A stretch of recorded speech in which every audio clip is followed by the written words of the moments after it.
We can't talk about helping prepare kids for school without talking about reading. The worldwide recommendation to parents is to start reading to your child before he or she is even born. There are 5 important points we have about reading. 1. Start early.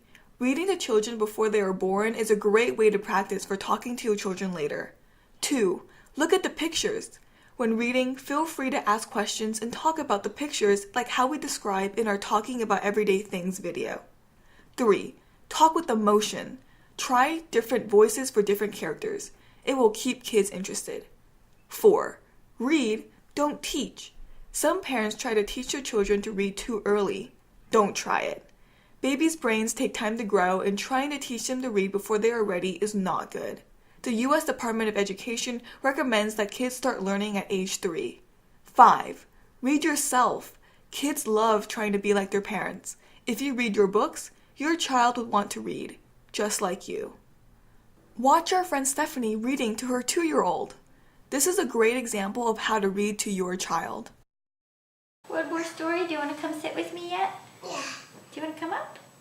No, I want to sit on this one. You want to be in your own chair? Okay. Okay, let's see. Frog and Toad All Year by Arnold LaBelle. Okay, choices include, ready? Down the Hill, The Corner, Ice Cream, The Surprise, Christmas Eve. Christmas Eve. Okay, Christmas Eve. Page 54. Let's see. 51, 52, 53, 54. Christmas Eve.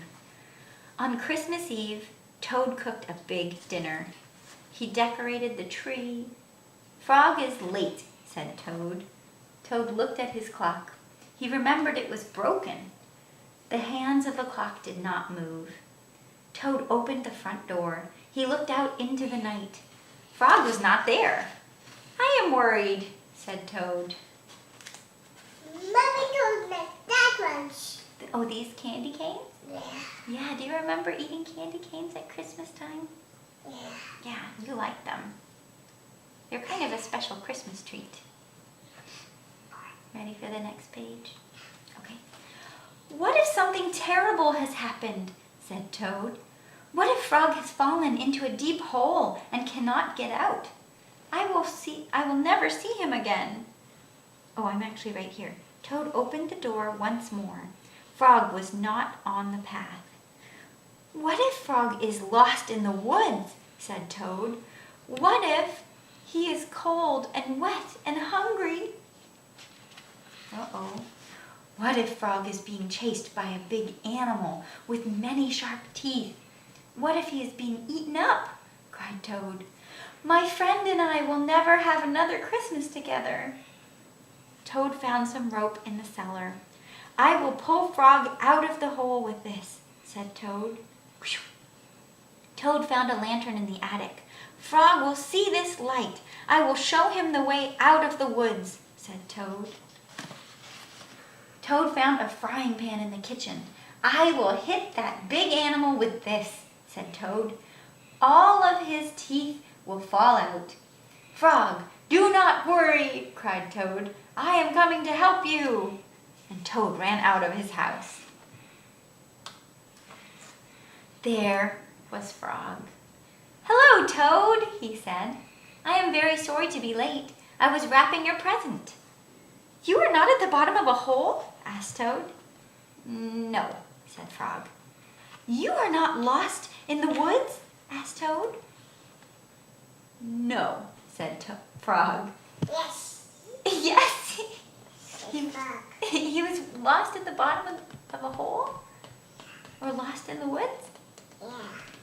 Was he? Yeah. No, he said right here. Hello, Toad, he said. I am very sorry to be late. I was wrapping your present. Yeah, but do you want to pretend he was at the bottom of a hole? Yeah. Yeah, maybe. And then he says, you are not being eaten by a big animal? Asked Toad. And what does Frog say? No. No, said Frog. Not at all. Oh, Frog, said Toad. I am so glad to be spending Christmas with you. Toad opened his present from Frog. It was a beautiful new clock. The two friends sat by the fire. The hands of the clock moved to show the hours of a Merry Christmas Eve.